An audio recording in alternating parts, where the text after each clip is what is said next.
Welcome back. All right, so there's a lot more notes on here than you might have expected if you saw the preview or heard me talking about today's plans. I did try to go to the Abbotsford game tonight, but the parking is entirely inadequate. And when we got there, because I was watching a lot of these games, there was already no parking. We would have had to park so far out. Just so we turned around and came home. So I missed a lot of the second period of the ends of these games. Not that I missed any of the big moments, it seems, but hey, these things happen. And again, Abbotsford's parking is entirely inadequate for the team we got here. But hopefully, it was a good game for people who got parking and got to watch the game. All right, first up, we've got Seattle in against the New York Rangers. It was Jones versus Shesterkin in this one. Early jump for Seattle. The Kraken had a 3-on-2 that was defended, but at 2:49, one of their first shots goes in. It's Tarasenko. Yeah. It's a turnover rush chance and Panarin with the assist. So that's the setup that you want if you're a Rangers fan. Panarin to Tarasenko and buried. Schwartz then had a slot shot that was saved and held, and then Kako breaks the 16-game goalless drought. He scores his 10th of the season from Hedel and Lafreniere at 5:01, and that's on a turnover as well. So every time Seattle turns over the puck early, it ends up in the back of their net. Tarasenko then nearly adds another. The shots on net are 7-4 for the Kraken at 8 minutes. I don't think that tells the whole story. Sprong nearly banks one in off Igor's mask. Would have been beautiful if it had gone in. One of those creative things where you kind of see a bank shot that's a possibility. Rangers press with 8 minutes left. Miller has a shot that's blocked. The Kraken clear it out. Eventually, the Rangers get another one. It's Trocheck from Kreider and Lindgren at 14:29. It was a loose puck that's tucked in by Trocheck. That's the 8th shot of the period. So 3 goals on 8 shots. Another rough night for Martin Jones. Mikkola then has a shot that's saved. The rebound's cleared with 45.4 seconds left. The Rangers get a power play. That rolls over into the second period. Jacob Trouba was as surprised as any of us that he got a power play marker. He gets the goal from Trocheck and Kako at 103. And again, it's a turnover that leads to that. Bjorkstrand would get Seattle on the board. He scores from Tolvanen at 2:07. That's wired on a rush. The Rangers were in the midst of a line change, and they caught him, and it makes it 4-1. Shots are 5-1 Rangers at 3.5 minutes. Hedel has a rush chance that's held. There's a press by the Kraken. The Rangers are blocking out. There's a power play for Seattle. McCann has a chance that's held. That power play's killed off. Gord has a floating chance that's held. There's some momentum for the Kraken here. Seattle presses with 6.5 minutes left. There's a power play for Seattle with 5 minutes and 10 seconds left. Fox shot blocking, helping to clear it out and helping to kill off that penalty. Seattle presses with 2.5 minutes left. We get Igor chance after a big save by Shesterkin. Hedel's denied. Jones gets shaken up, but he stays in. But after the second period, it's 4-1 in favor of the Rangers. Third period, early chances for the Kraken. Rangers end up getting a power play, and they score on it. At 3:19, it's Zibanejad from Kreider and Fox. Then the Kraken get a power play. They score on theirs as well. It's McCann from Dunn and Bjorkstrand at 5:59. It is 22 seconds later that Seattle makes this one a little bit closer with a third goal. It's Tanev from Donato and Dunn at 6:21. Seattle would pull the goaltender down by 2. That would allow Ryan Lindgren to hit the empty net at 17:51. That's also a shorthanded goal. So your final score is 6-3 for the Rangers. They go to 30-14-8 with the win. For Seattle, 29-18-5 with the loss. These losses are piling up for Seattle now.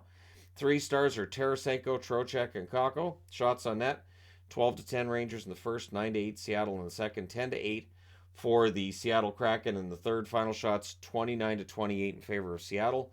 Power plays, Seattle 1 for 5, the Rangers 2 for 3. The hits, 30-23 for the Rangers. Martin Jones saves 22 out of 27, and Shesterkin saves 26 out of 29. So things definitely trending in the wrong direction for Seattle. The road trip continues. They got Philly, and then they got Winnipeg before they get to go home. So we'll see how things round out from here. Next up, Toronto. The Leafs went into Columbus tonight. This one wasn't in a whole lot of doubt early on here. It's Samsonov versus Korpisalo. Liljegren fires an early chance wide. There's a power play for Columbus. Laine blasts the shot wide. Shorthanded rush chance for Marner is saved. They do kill that off. The Leafs get a power play and they score on it.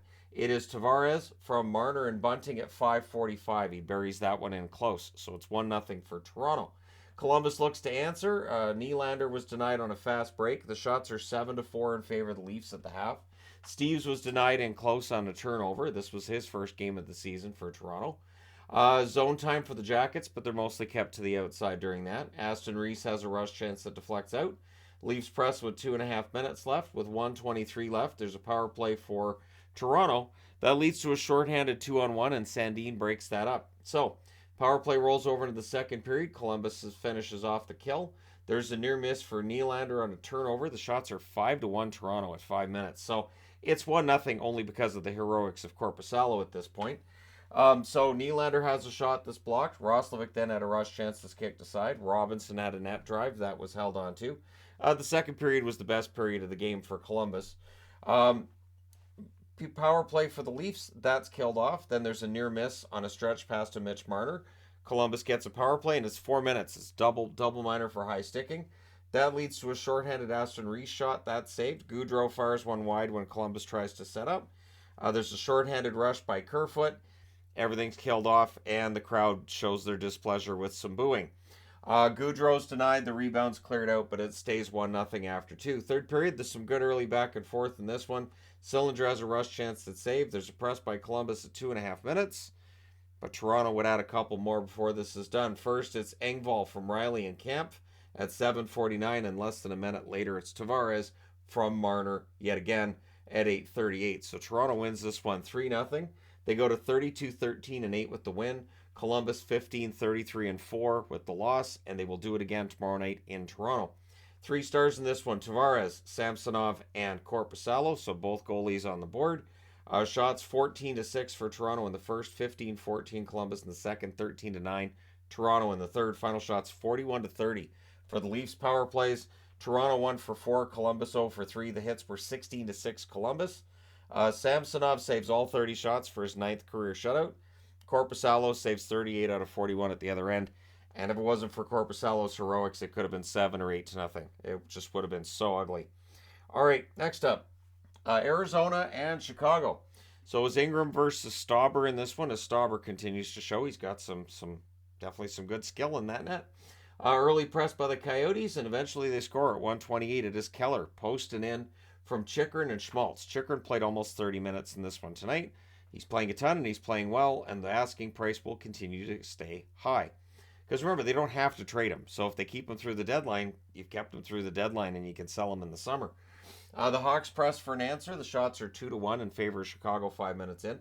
Seth Jones has a chance that's held. The Hawks with some momentum.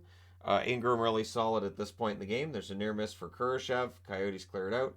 McCabe has a net feed. That's held. The Hawks press with 9 minutes left, but on their 7th shot of the period, Arizona gets their second goal. It's Schmaltz from Keller and Hayden at 12:34. So that was their 7th shot to 8 for Chicago. But at 13:53, a little over a minute later, Seth Jones scores from Kachuk and McCabe. The Coyotes then go to the power play. That's killed off after the first period. The score's 2-1 Arizona. Second period at 2:43, Athanasiou would score from Lafferty. It would stay tied. We would end up with a late power play for the Coyotes. Hayden was denied during that, and that's killed off. So we're tied at 2 going into the third. Early in the third, Stetcher ends up hitting a post. Hayden has a chance that's held. Kurashev with a rush chance. That's saved and held as well. Shots are 5-1 for the Hawks at 4 minutes. Schmaltz then breaks up a Dickinson rush. I don't think Dickinson realized how close Schmaltz was behind him there. Bukestad's denied and close as they press. The shots are 7-4 Chicago at 9 minutes. Keller misses high on a turnover chance. The Coyotes press with 9 minutes left. Seth Jones, rush chance. That's kicked aside. Hitting was prominent in the second half of that third period. Blackwell would score from Athanasiou and Murphy at 14:54. The Arizona announcers really wanted a goalie interference challenge. They thought that one was close. Arizona opted not to challenge, and it was definitely close. 5:05 left. The Hawks get a power play. Kane has a blast that's held. Shorthanded McBain to Chychrun pass. Near miss there in close. Then there's a near miss for Athanasiou. They cycle. Arizona kills it off. And then they tie it. Bukestad against the flow of play. Completely against the flow of play. Bukestad ties it from Schmaltz and Valimaki at 17:33. The momentum was definitely in favor of the Coyotes after tying it. We go to overtime. Hawks control, but the Coyotes steal it out. Athanasiou has a blast that's saved, and then Kane helps them set things up after that. Hayden was then denied. The rebound's cleared. The next Hayden shot ends up deflecting out.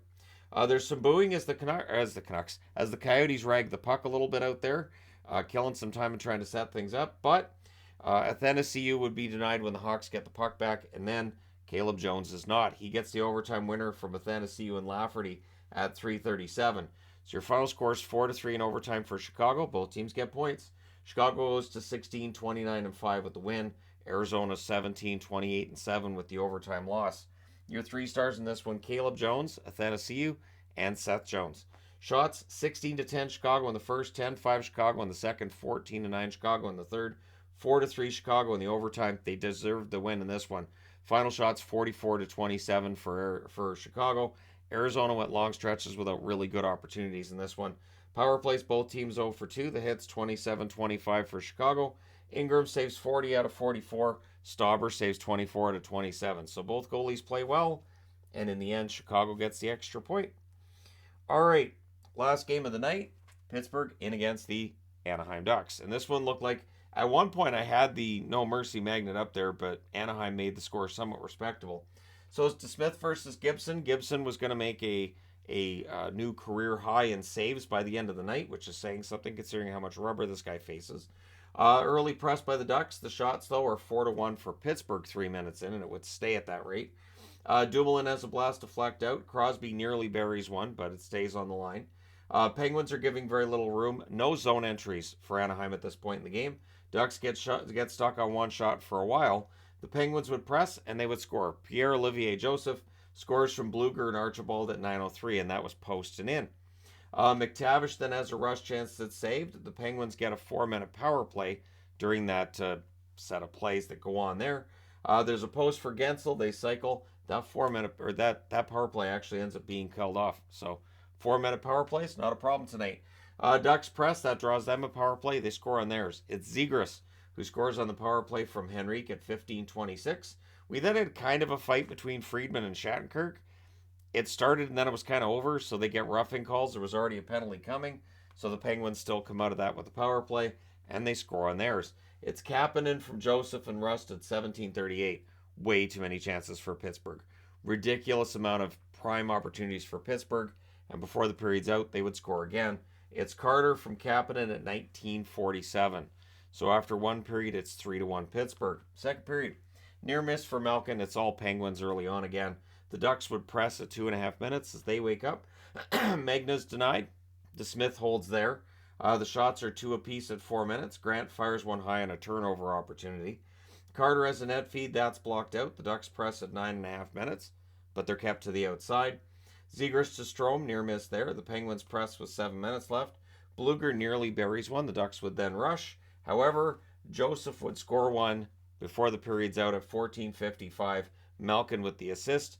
That's point number 1,199 in the career of Evgeny Malkin. He wires that one from the slot, Joseph does. There's pushy and shovey going on with 2:55 left. Nothing comes out of that. But after 2 periods, it's 4-1 Pittsburgh. It's pretty obvious they're going to win it. It's just a matter of by what score. Third period early power play for Pittsburgh. Gensel's denied. They cycle. Ducks do kill that off. There's a Penguins press afterwards. Rust can't bury one. Zucker's denied on a fast break. The shots are 5-4 Penguins at 8 minutes. And then Rust would score. He gets a goal from Malkin and Ruhwedel at 10:04. So that's point number 1,200 in the career of Evgeny Malkin. Kudos to him for reaching that milestone. 12:08. Pittsburgh adds another. It's Gensel from Crosby, and it's another turnover by Anaheim. Ducks were turning the puck over a lot tonight.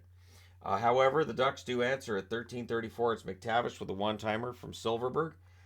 Ducks then press for another. Eventually, they get it at 15:58. It's Klingberg from McTavish and Silverberg. So Silverberg with a couple of assists in the third period. McTavish with a goal and a helper. Ducks get a power play in the final minute. That just runs out the clock. They don't have enough time to generate much.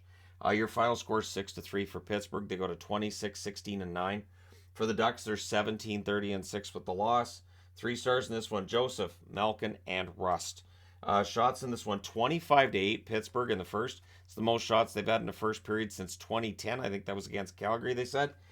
Second period, 18-10 Pittsburgh, and in the third, 16-13 Pittsburgh. Final shots: 59-31 for the Penguins.